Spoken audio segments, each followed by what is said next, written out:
90% of the physical decline people blame on aging after 65 is actually just disuse. And in Japan, where nearly 30% of the population is over 65, researchers have been quietly mapping the exact movements that keep people mobile, pain-free, and independent into their 90s.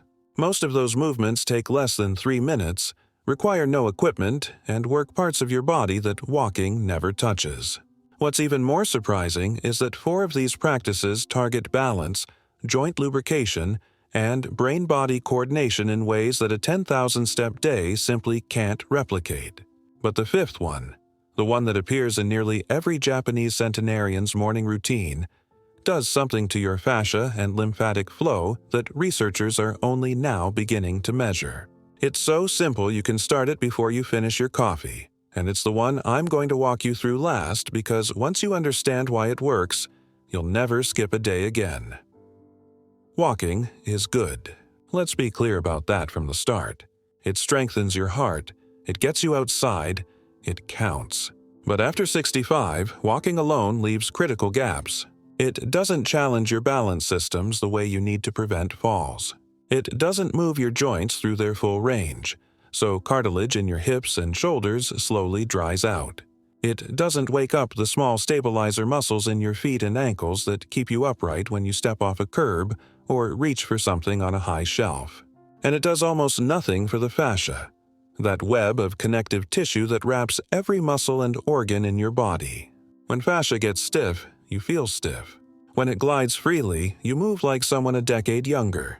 The 5 movements you're about to learn were designed, over centuries, to fill exactly those gaps. They're called anti-aging moves not because they stop time but because they keep your body doing at 65, 75, or 85 what it was built to do at any age. Before we go further, I want to hear from you. Drop a comment right now and tell me how old you are and where you're watching from. I'm curious who's here and how far this message is traveling. Let's start with number 5, and this one is about your feet. In Japan, it's common to see older adults practicing something called ashi-yubi taiso, which translates to toe exercises, but that name undersells what's actually happening. You're retraining the 26 bones, 33 joints, and more than 100 muscles and tendons in each foot to work as a team again. Most people over 60 have feet that have forgotten how to spread, grip, and push. Shoes do the work for them. Stiff soles, narrow toe boxes, and cushioned arches turn your feet into passive platforms.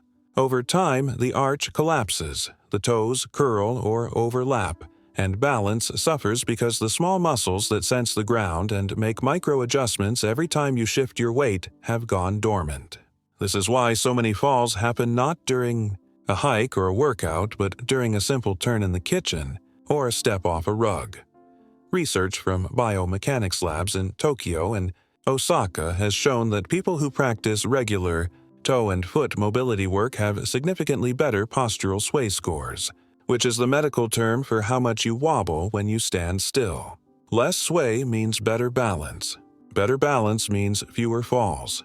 Fewer falls means you stay independent longer. The connection is that direct.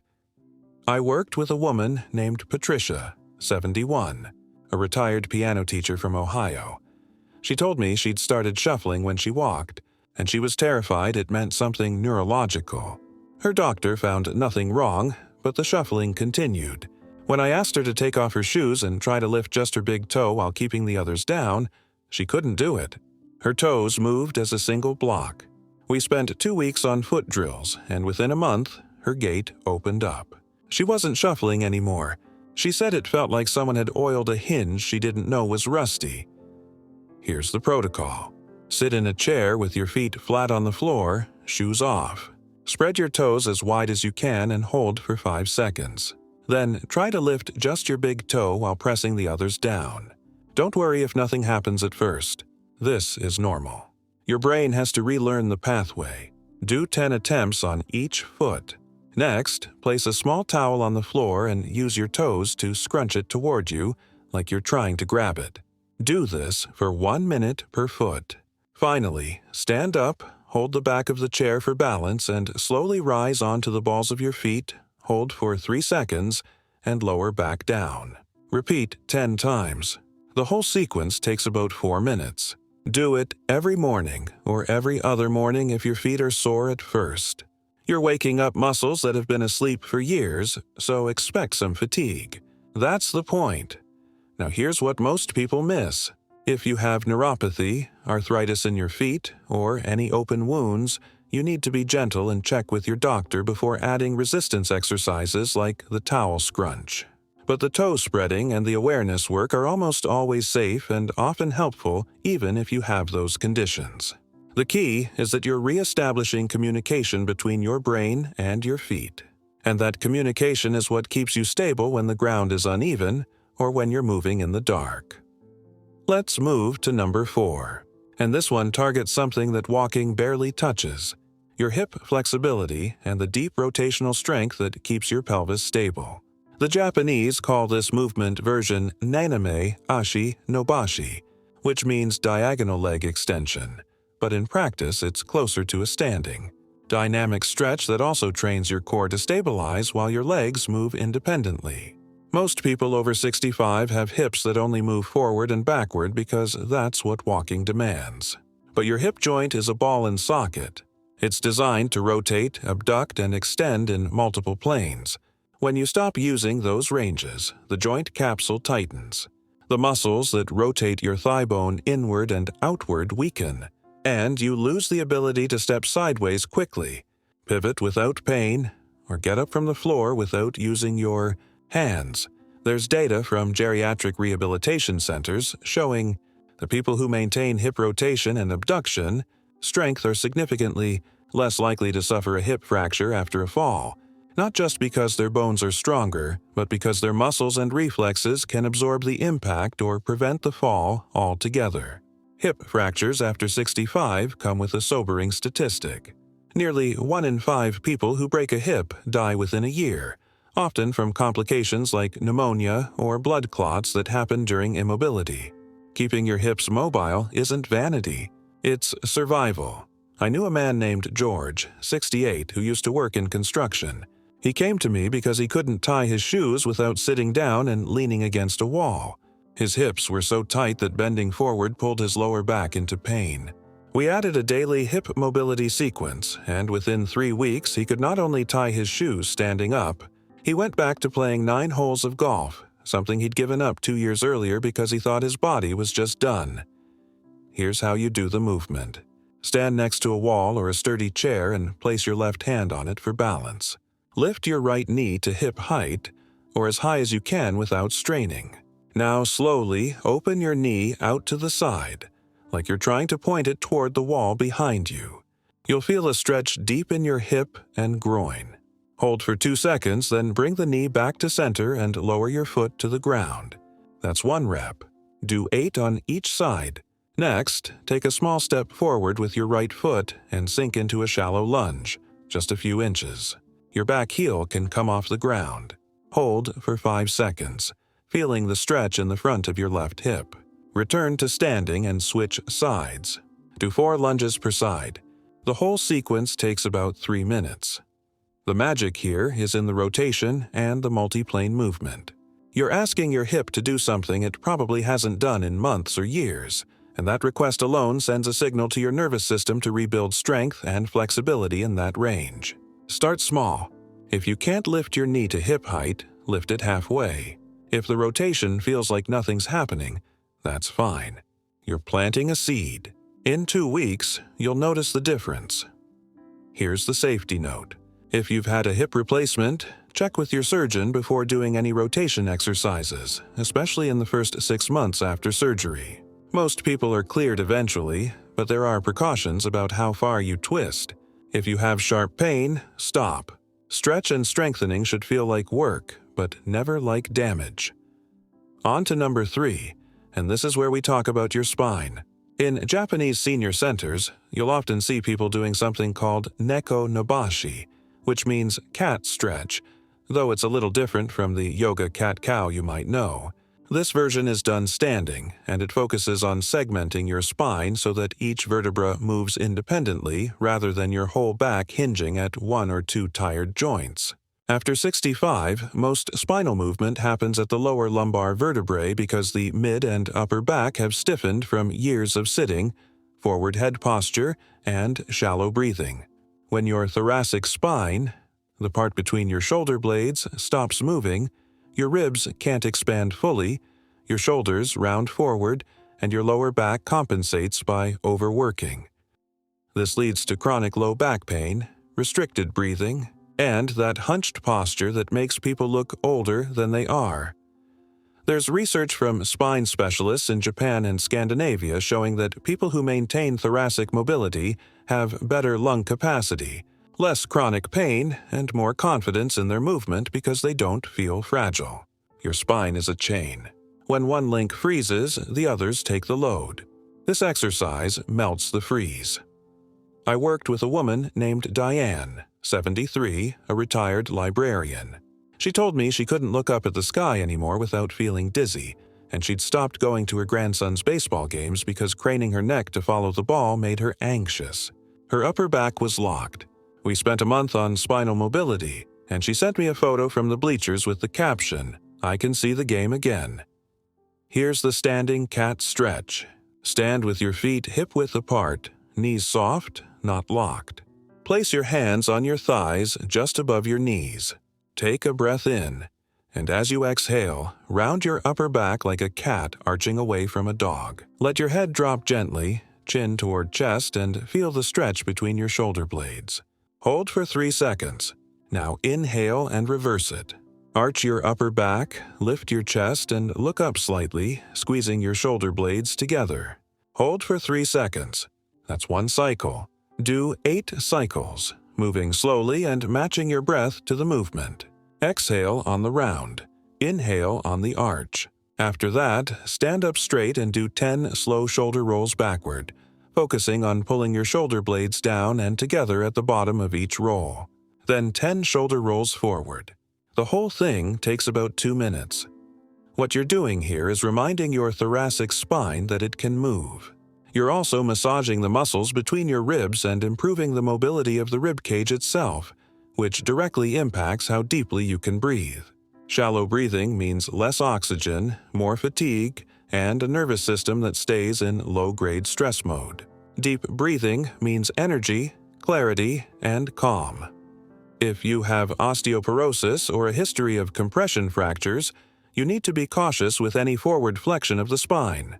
In that case, skip the rounding part of the cat stretch and just do the extension, the arching back.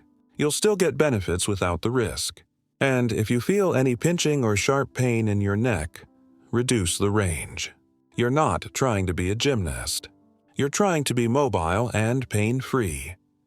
Now, we're at number 2, and this is the one that surprises people because it doesn't look like much, but the effects are immediate. It's called katamun kokyu, which translates roughly to one-lung breathing, though a better description would be rib cage expansion breathing. The idea is to isolate one side of your rib cage at a time and train it to expand fully, which most people over 60 have completely lost the ability to do. Your rib cage is not a rigid barrel. It's designed to move with every breath, ribs swinging up and out like bucket handles. But when you breathe shallowly for years, only using the top third of your lungs, the muscles between your ribs, the intercostals, shorten and weaken. Your diaphragm, the main breathing muscle, stops descending fully. You end up taking 20 or 30% more breaths per minute than you need to, and each one is less efficient. This puts your nervous system on edge, raises your resting heart rate, and leaves you feeling tired even when you haven't done much. There's data from pulmonary rehab studies showing that people who practice targeted breathing exercises, especially those that emphasize ribcage expansion, see measurable improvements in oxygen saturation, exercise tolerance, and even mood. The mechanism is part physical, you're literally inflating more of your lung tissue, and part neurological. Slow, deep breathing activates your vagus nerve, which tells your body it's safe to rest and repair. I had a client named Robert, 69, a former accountant. He told me he felt breathless walking up a single flight of stairs, and his doctor had cleared his heart and lungs. No blockages, no disease. It was just that he'd become a shallow breather. We worked on ribcage expansion for 2 weeks, and he called me after climbing 3 flights without stopping to say he felt like he'd been given new lungs. Here's how to do it. Sit in a chair with your back straight and your feet flat on the floor. Place your left hand on the left side of your ribcage, fingers spread, and your right hand on your right side. Take a normal breath in and out. Now, inhale slowly and try to push your left ribs into your left hand, expanding that side more than the right. It's subtle. You're not holding your breath or forcing anything. You're directing the air to inflate the left side of your ribcage. Exhale slowly. Do this 5 times on the left. Then switch.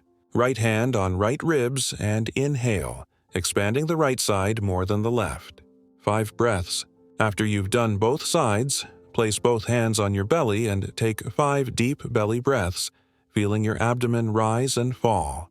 The whole practice takes about 3 minutes. What's happening here is that you're retraining your brain to access the full capacity of your lungs. You're also stretching the intercostal muscles and the fascia around your ribs, which improves not just your breathing, but your posture and your ability to rotate your torso. People often notice that after a week of this, their balance improves, which seems unrelated until you realize that balance is partly about how stable your core is, and your core stability is partly about how well you can manage internal pressure with your breath. If you have COPD, asthma, or any chronic lung condition, this exercise is often helpful, but you should show it to your doctor or respiratory therapist first. They may want to adjust the pace or combine it with your existing treatments. And if you ever feel dizzy or lightheaded, you're probably breathing too fast or too deep. Slow it down. The goal is calm, controlled expansion, not hyperventilation. Which brings us to number 1, the movement that shows up in almost every Japanese longevity study and every interview with people who've stayed mobile and independent into their 90s. It's called Asa no Shinshuku, which means morning stretch and contract. But in practice, it's a full-body fascial glide and lymphatic pump that takes about 90 seconds and does more for your tissue health than an hour of walking. Here's why that's not an exaggeration. Your fascia is a continuous web of connective tissue that runs from the top of your head to the soles of your feet. It wraps every muscle, every organ, every nerve. When fascia is hydrated and mobile, it glides. Muscles slide past each other smoothly, joints move freely, and you feel loose. When fascia is dehydrated and stuck, you feel stiff, tight, and old. Walking moves your fascia in one plane, forward and backward. This movement moves it in every plane at once. Your lymphatic system, which is responsible for clearing waste and immune cells from your tissues, has no pump like your heart. It relies on movement and muscle contraction to push fluid through the vessels. When you're sedentary, lymph pools, especially in your legs and around your joints. This is why people get swelling in their ankles after a long flight or a day sitting in front of the TV. The morning stretch and contract is designed to squeeze and release your tissues like a sponge, pushing stagnant lymph out and pulling fresh fluid in. There's research from immunology and aging labs showing that people with better lymphatic circulation have lower levels of chronic inflammation, which is the root cause of most age-related diseases, from arthritis to dementia to heart disease. Anything you can do to keep your lymph moving is an investment in longevity. I worked with a woman named Linda, 74, who told me she woke up every morning feeling like her body needed an hour to thaw out. Her hands were puffy, her knees ached, and she dreaded getting out of bed. We added this one movement to her morning, before she even stood up, and within a week she said it felt like her body had remembered how to reset overnight. The puffiness was gone, the knee pain was 50% better, and she was walking her dog again before breakfast instead of after lunch. Here's the movement, and you can do it in bed or standing, though I'll teach you the bed version first because that's the most traditional. Lie on your back, arms at your sides. Reach your arms overhead as far as you can, stretching long, and at the same time, point your toes down toward the end of the bed. You should feel a long line of stretch from your fingertips to your toes. Hold for 3 seconds. Now, flex your feet, pulling your toes toward your shins, and pull your arms back down to your sides with intention, like you're squeezing something between your shoulder blades. Hold for 3 seconds. That's 1 cycle. Do 10 cycles, moving slowly and breathing naturally. On the stretch, inhale. On the contract, exhale. After the 10 cycles, bend your knees and hug them gently to your chest for 10 seconds. Then roll to one side, push yourself up to sitting, and sit on the edge of the bed for a moment before you stand. That moment of sitting gives your blood pressure time to adjust and prevents dizziness. The whole sequence takes about 90 seconds. If you do this standing, the setup is the same. Reach up overhead, rise onto your toes, stretch long. Then pull your arms down, squeeze your shoulder blades, and press your heels into the ground. 10 cycles. You'll feel your calves, your core, your shoulders, everything working together. What makes this movement so powerful is the combination of length and compression. When you stretch long, you're pulling fascial layers apart, creating space. When you contract, you're squeezing waste out of the tissues. This rhythm, stretch and squeeze, is exactly what your fascia and lymph system need to stay healthy. And because you're doing it first thing in the morning, you're setting the tone for the day. Your body learns that movement is safe, that stretching feels good, and that you're not fragile. If you have a shoulder injury or frozen shoulder, modify the overhead reach. Just lift your arms as high as you can without pain. You'll still get the benefit in your spine, hips, and legs. If you have low back pain, keep your knees slightly bent during the stretch instead of locking them straight. And if you have any kind of lymphedema or chronic swelling, this movement is often recommended by therapists. But check first to make sure there are no contraindications specific to your case. Here's the bigger picture.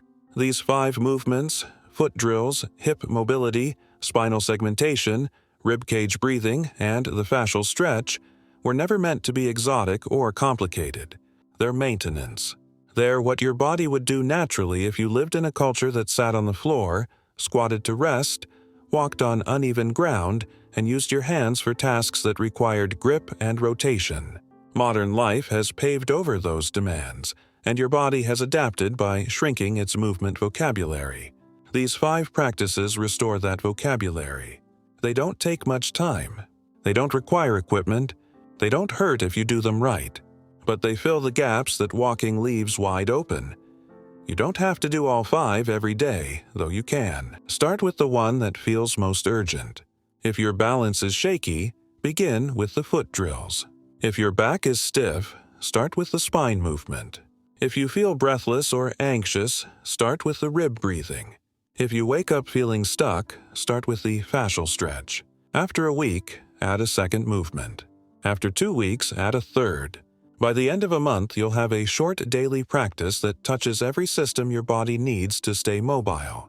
And you'll feel the difference not in some abstract future, but in the next time you get out of a chair, reach for something overhead, or walk across a room without thinking about it.